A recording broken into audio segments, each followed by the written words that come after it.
네, 오늘 말씀 제목은 하나님의 놀라운 구원 계획이라고 이렇게 잡은 것은요, 모든 게 최악으로 여겨졌던 그 재앙의 상황 가운데 하나님의 은혜를 구하자, 그것이 구원의 사건이 되었다라는 것이에요. 무엇을 통해서 이렇게 되었을까요? 바로 회개하는 자들을 통해서 하나님의 그 놀라운 구원 계획은 이루어진다라는 사실이에요. 그렇기 때문에요, 참 우리들의 이렇게 삶 가운데도 최악으로 여겨지는 곳들이 있을 수 있고요, 순간들이 있을 수 있거든요. 그때 저와 여러분들이 회개함으로 나아갈 때에 오히려 하나님의 놀라운 구원 계획을 경험할 수 있는 기회라는 것을 기억해야 됩니다. 그래서 두 가지로 이 하나님의 놀라운 구원 계획에 대해서 살펴볼 텐데요. 첫 번째는 하나님의 놀라운 구원 계획은 애통해하는 한 사람을 통해 이루어집니다. 1, 2절인데요. 그날 아하수에로 왕이 유다인의 대적 하만의 집을 왕후 에스더에게 주니라. 에스더가 모르드게는 자기에게 어떻게 관계됨을 왕께 아뢰었으므로 모르드게가 왕 앞에 나오니 왕이 하만에게서 거둔 반지를 빼어 모르드게에게 준지라. 에스더가 모르드게에게 하만의 집을 관리하게 하니라 라고 말씀해 주고 있어요. 1절에 그날이라고 하는데 그날이 어느 날이냐? 바로 하만이 처벌받은 날이에요. 대적이 사라진 날이다 라고 볼 수 있지 않겠습니까? 그날 아하수에로 왕이요, 하만의 집을 왕후 에스더에게 줍니다. 이게 무슨 말이겠습니까? 하만의 집이 2인자였기 때문에 얼마나 좋았겠습니까? 그 집을 에스더에게 주었다라는 것은 왕이 하만의 유죄를 인정했음을 보여주는 것이죠. 그때 에스더가요, 1절에 보면 모르드게는 자기에게 어떻게 관계됨을 왕께 아뢰었대요. 이게 무슨 말이냐면 바로 모르드게가 사촌 오빠라는 것을, 그녀가의 부모가 죽은 후 에스더를 딸로 입양하여 길러준 자임을 알리게 되었다라고 볼 수가 있어요. 그러면서 2절에 보니까 왕은 하만에게서 거둔 반지를 빼서 모르드게에게 주었대요. 하만에게서 거둔 반지를 주었다라는 것은, 이 반지는요, 국사를 결정할 때 왕 대신에 승인을 내릴 수 있는 권한을 뜻하는 거예요. 그만큼 모르드게를 왕이 신뢰하게 되었다라는 거죠. 여러분 같으면 어떻겠습니까? 지금 하만의 집도 생겼죠. 이 에스더 같은 경우는요. 또 여기 모르드게 같은 경우는 하만에게서 거둔 반지가 생겼죠. 이 정도 되면요, 주어진 것을 누리느라 믿음의 걸음을 멈추는 사람들이 많이 있어요. 아직 진짜 해결되지 않은 문제가 있는데, 우리는 이 정도가 우리들의 삶에 이루어지면요, 이제는 신앙생활이 정체되는 경우가 있어요. 갑자기 하던 것들을 멈춰요. 하나님께 대하여 했던 것들을 하나씩 철수하기 시작합니다. 하나님께 대한 간절함을 잃어버리는 거겠죠. 그리고 그 틈을 욕심이 비집고 들어오게 된다는 것이에요. 김영재 목사님의 날마다 살아나는 큐티 책에 보니까 어느 여집사님 이야기가 나와요. 이 집사님은 신혼 때부터 근검절약해서요, 남편이 5년 동안 해외 근무로 번 돈을 한 푼도 안 쓰고 모았다고 합니다. 간의 수공업을 해서 생활비도 직접 마련하고요, 신앙생활도 열심히 했는데 500만 원 건축원금을 작정했는데요, 관악산에서 주운 빈병을 팔아 그 돈을 마련했고요, 검소하게 살며 새 옷과 새 구두 사는 법도 없었다고 해요.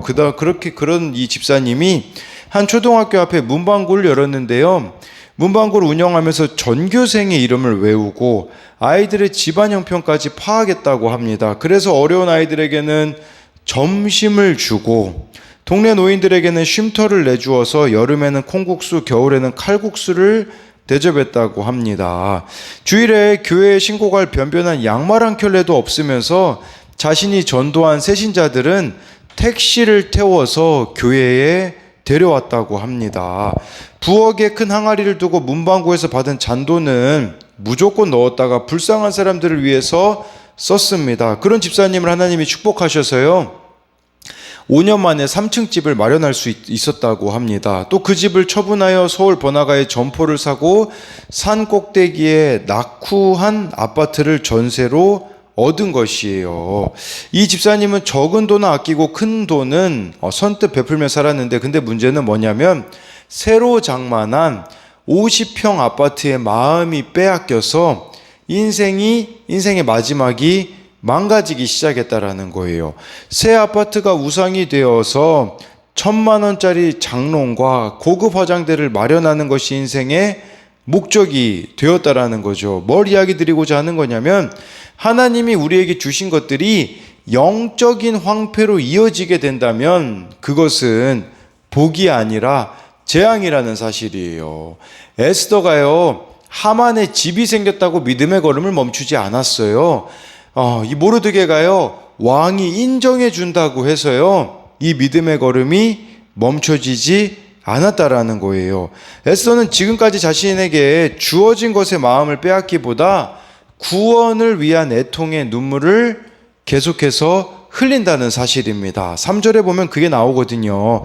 에스더가 다시 왕 앞에서 말씀하여 왕의 발 아래 엎드려 아각 사람 하만이 유다인을 해하려 한 악한 꾀를 제거하기를 울며 구하니, 아직 남은 게 있어요. 구원이 남겨져 있거든요. 유다인들의 구원이 남겨져 있는데, 내가 잘 먹고 잘 산다고 배부르고 등 따신다고 어떻게 하나님을 외면할 수 있으며 어떻게 사명을 외면할 수가 있습니까? 저와 여러분들이요, 끝날 때까지 끝난 게 아니에요. 이 말이 무슨 말이냐? 구원이 이루어지기까지 우리의 싸움은 계속되어야 한다라는 것을 말씀해 주고 있는 것이에요. 환경 바뀌었다고 막 다 이루어진 것처럼 생각하는 경우가 있습니다. 아니에요. 환경과 상황은 나아질 수 있지만 아직 내 가정에 구원받지 못하는 사람이 있다면 우리는 이 영적 긴장감을 풀어서는 안 된다라는 사실입니다. 5절 6절에요. 이르되 왕이 만일 즐거워하시며 내가 왕의 목전에 은혜를 입었고 또 왕이 이를 좋게 여기시며 나를 좋게 보실진대 조서를 내리사 아각 사람 함므다다의 아들 하만이 왕의 각 지방에 있는 유다인을 진멸하려 꾀하려 조서를 철회하소서. 내가 어찌 내 민족이 화당함을 참아 보며 내 친척의 멸망함을 참아 보리까 하니? 라고 해서요, 에스더가요, 바로 정말 왕의 은혜를 자기가 입었다면 하만의 조서를 철회해 달라고 부탁을 합니다. 에스더가 구원에 관심을 가지니까 무엇이 보입니까? 6절을 보셔야 돼요. 내 민족이 화당함을 참아보지 못한다고 하잖아요. 내 친척의 멸망함을 내가 보지 못한다고 하잖아요.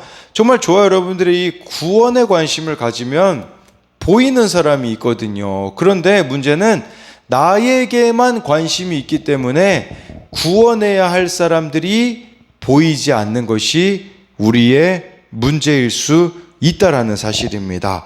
그래서 이것에 대한 적용 질문은요, 내가 가장 중요하게 생각하는 일은 무엇입니까? 나는 그것을 위해 내 가족과 이웃의 구원을 위해 버릴 수 있습니까? 에스더에게는 하만의 집을 구한 게 중요한 게 아닌 거죠. 모르드게도 마찬가지 아니었겠습니까? 왕의 인정받는 게 중요한 게 아니에요. 이들은 유다인의 구원에 관심이 있었다라는 거고요. 내 주변에 어려움을 당하는 가족이나 지체가 있습니까? 그의 아픔을 내 일로 여기면서 애통해 하고 있습니까? 저와 여러분들이요, 정말 구원에 관심이 있는지를 묻는 질문이에요. 그러면 우리는 다른 사람이 보이거든요. 근데 오직 모든 관심사가 나이기 때문에 이웃이 구원해야 될 사람들이 안 보이고 있지는 않느냐라는 물음입니다. 두 번째로요, 하나님의 놀라운 구원 계획은 불가능을 철회합니다. 7, 8절인데요. 아하수에로 왕이 왕후 에스더와 유다인 모르드게에게 이르되 하만이 유다인을 살해하려 함으로 나무에 매달렸고 내가 그 집을 에스더에게 주었으니 너희는 왕의 명의로 유다인에게 조서를 뜻대로 쓰고 왕의 반지로 인을 칠지어다. 왕의 이름을 쓰고 왕의 반지로 인친 조서는 누구든지 철회할 수 없음이니라 하니라 라고 말씀해 주고 있어요. 제가 이 두 번째 제목을 불가능을 철회한다라고 한 것은 이 7, 8절 때문이거든요. 하만을 통해서 쓴 조서는요, 철회될 수 없는, 어찌 보면 철회될 수 없는 불가능한 일이었었거든요.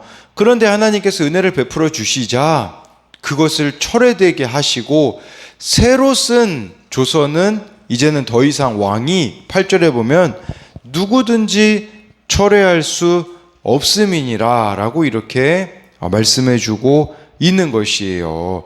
참 저와 여러분들에게 불가능해 보이는 일 있지 않습니까? 그것이 다른 이들의 구원이 될 수도 있겠고 여러 가지 측면에서 일들일 수 있겠죠. 그런데 하나님은 그것을 가능케 하신다라는 사실이에요. 9절을 보면요, 그때 시완월 곧 3월 23일에 왕의 서기관이 소집되고 모르드게가 시키는 대로 조서를 써서 인도로부터 구수까지의 127지방 유대인과 대신과 지방관과 관원에게 전할세. 각 지방의 문자와 각 민족의 언어와 유다인의 문자와 언어로 쓰되. 여기서 주목해야 되는 건 날짜입니다. 시완월 곧 3월 23일. 이거는 어느 정도, 이 날짜가 왜 중요하냐? 그 하만을 통해서 조서가 내려졌을 때가 언제였냐면요, 쉽게 말하면 1월 13일이었었어요. 1월 13일. 네, 이 유다인들을 죽이는 조서가 반포됐을 때가 1월 13일이었거든요. 근데 지금 여기서 그 모르드게와 에스더가 주도하는 유다인을 구원한다는 이 조서는요, 조서를 쓰기 위해 소집된 날이 셋째 달 23일이니까 3월 23일로 한다면 하만의 조서가 기록된 후 70일이 지난 시점이었었다라는 거예요. 70일이 지나서 그 유다인을 진멸하라는 이 계획이 취소되었다라는 거죠. 여러분 성경에서요, 이 70은 7 곱하기 10이잖아요. 7과 10은 완전수입니다. 이게 뭘 말해주겠습니까? 하나님은 완벽한 때에 완벽한 방법으로 구원을 이루신다라는 것이에요. 이걸 저와 여러분들이 신뢰해야 된다라는 거죠. 그렇기 때문에 우리들에게 필요한 것은 인내예요. 인내. 하나님의 때, 하나님의 방법을 기다려야 되기 때문인 것이겠죠. 13절 14절을 보면요, 이 조서 초본을 각 지방에 전하고 각 민족에게 반포하고 유다인들에게 준비하였다가 그날에 대적에게 원수로 갖게 한지라. 왕의 어명이 매우 급함에 역졸이 왕의 일을 쓰는 준말을 타고 빨리 나가고 그 조서가 도성수산에도 반포되니라. 13절에요, 하만이 주도된 조서에 따라 유대인을 멸절시키로 예정된 날이 이제는 모르드게가 주도한 새로운 왕의 조서에 따라 이 날은 유대인들이 멸절되는 날이 아니라 유다인들의 대적을 멸절시키는 날로 하나님이 바꿔 주셨다라는 것이에요.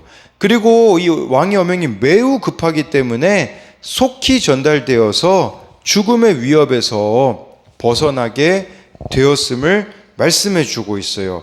그러니 이제는 반전의 잔치가 벌어지죠. 15절부터 17절을 보면요, 모르드게가 푸르고 흰 조복을 입고 큰 관을 쓰고 자색 가는 베옷을 입고 왕 앞에서 나오니 수산성이 즐거이 부르고 기뻐하며 유다인에겐 영광과 즐거움과 기쁨과 존귀함이 있는지라. 왕의 어명이 이르는 각 지방 각 읍에서 유다인들이 즐기고 기뻐하여 잔치를 베풀고 그날을 명절로 삼으니 본토 백성이 유다인을 두려워하여 유다인 되는 자가 많더라 라고 말씀해 주고 있어요. 15절에요, 여기 보면 이 모르드게가요, 푸르고인 조복과 큰 금관을 쓰고 자색 가는 베옷을 입었다고 말씀해 주고 있어요. 이것은 바로 왕실의 영광을 모르드게가 얻게 되었다라고 말씀해 주고 있어요. 16절에요, 유다인에겐 영광과 즐거움과 기쁨과 존귀함이 있게 되었고요. 17절은 그날은 잔치와 경축의 날이 되어서 이 광경을 목도한 많은 백성이요, 유다인들에 대한 공포 때문에라도 유다인 되는 자가 많았다라고 말씀해 주고 있어요. 먼저 15절을 우리가 좀 살펴보면요, 어떻게 이렇게 영광스러운 모습으로 모르드게가 설 수 있었을까요? 그 비결은요, 모르드게가 옷을 찢고 배와 죄를 뒤집어 쓴 채 성읍에서 울부짖었기 때문에 되었다라는 거죠. 16절에 어떻게 유다인이 영광과 즐거움과 기쁨과 존귀함을 받을 수 있었겠습니까? 그 비결은 하만의 조서가 반포되었을 때 이 유다인들이 무리지어 애곡하고 애통하며 금식했기 때문이에요. 쉽게 말씀드리면요, 회개로 인함이다 라고 보시면 돼요. 모르드게가 회개했기 때문에 하나님이 영광을 주셨고요, 유다인들이 회개했기 때문에 하나님이 그들을 이렇게 기쁨 가운데 나아갈 수 있게 해주셨기 때문에 17절에 보니까요, 유다인 되는 자가 많더라. 저는 이게 그런 의미로 다가오더라고요. 구원받는 자가 많더라로 여겨지더라고요. 우리 한 사람이 회개하면요, 그곳이 구원된다라는 좀 믿음을 가져야 한다라는 거죠. 그런 의미로 보자면 나의 가정에 지금 구원이 안 이루어지고 있다면, 교회 공동체에 구원이 이루어지고 있지 않다면 하나님이 나에게 지금 필요로 여기시는 게 있어요. 그게 무엇이겠습니까? 바로 나의 회개라는 사실입니다. 묵상간증 철회된 이혼 서류에 보면요, 그런 내용이 나오잖아요. 이렇게 이분의 결혼 생활이 하나님이 나를 버리신 것 같은 나날의 연속이었다고 합니다. 그래서 너무 결혼 생활이 초라해 보이고 남편이 미워서 매일 이혼을 부르짖었다고 하잖아요. 그러다가 이제 공동체에 속하게 되는데요, 얼마 안 돼서 남편이 성매매 업소에 자주 드나든 사실을 고백했다고 해요. 그러니까 이제 이분은 배신감에 사로잡혀 남편을 더 미워하고 힘든 시간을 보냈다고 합니다. 하지만 이제 또 가정을 깨려고 이혼 서류를 써놓고 남편을 협박하기도 했대요. 내 인생이 망가졌으니 자녀도 망가지는 것은 당연하다며 두 자녀에게도 많은 상처를 주었다고 해요. 근데 이제 이분이요, 말씀으로 양육을 받으면서 속인 남편보다 욕심으로 속은 내가 더 악하다는 게 인정되었대요. 그래서 내 죄를 용서해 달라고 목 놓아 부르짖게 되었다고 합니다. 그러자 상처와 이혼으로 깨질 뻔한 가정이 조금씩 회복되고 남편은 죄를 끊고 소그룹 모임을 섬기고 있고요, 툭하면 이혼 서류를 쓰던 저도 공동체 지들을 보며 기도하는 사명을 감당하고 있다고 고백하고 있지 않습니까? 결국 이 가정에 필요했던 것은 이분의 회개였다라는 사실이에요. 우리도 마찬가지입니다. 우리 가정에 필요한 것은, 우리 교회 공동체에 필요한 것은요, 나의 회개입니다. 나의 회개가 불가능해 보이는 일들을 가능케 하는 하나님의 역사를 이루는 도구라는 사실을 기억해야 됩니다. 그래서 이것에 대한 적용 질문은요, 나는 내게 복음을 급하게 전해주는 공동체에 잘 속해 있습니까? 오늘 내가 듣고 삶으로 응답해야 할 부르심의 말씀은 무엇입니까? 또 한 가지는요, 내가 여전히 인정하기 싫어하고 두려워하는 나의 죄악은 무엇입니까? 오늘 나의 진정한 회개가 최고의 전도가 될 줄 믿습니까? 이 유다인들의 회개가 전도가 됐잖아요. 마찬가지로 나의 회개는 반드시 전도로 열매 맺는다라는 것을 믿어야 합니다. 제가 기도하고 마치도록 하겠습니다. 살아계신 하나님, 참 오늘 말씀에 보면 하나님의 구원 계획을 발견하게 됩니다. 하나님의 구원 계획을 보게 되어지는데, 아직 우리는 하나님께 돌아오지 않는 자들이 있음에도 불구하고 그저 하나님이 나에게 주신 그 복을 누리는 데만 눈이 멀어버렸습니다. 욕심으로 내 삶밖에 관심이 없고 영적인 눈이 멀어버려서 이웃이 보이지 않습니다. 에스더에게 하만의 집이 주어지는 복을 받는다면, 모르드게가 왕에게 신임을 얻는, 인정받는 일이 있으면, 하나님 저만 봐도 그렇습니다. 누가 나를, 정말 만약에 왕이 나를 인정해 준다면 저는 거기서부터 믿음의 걸음을 멈출 것 같은 사람임을 발견합니다. 하나님, 우리 정말 이 말씀을 듣는 성도님들이 믿음의 걸음을 멈추지 않기 원합니다.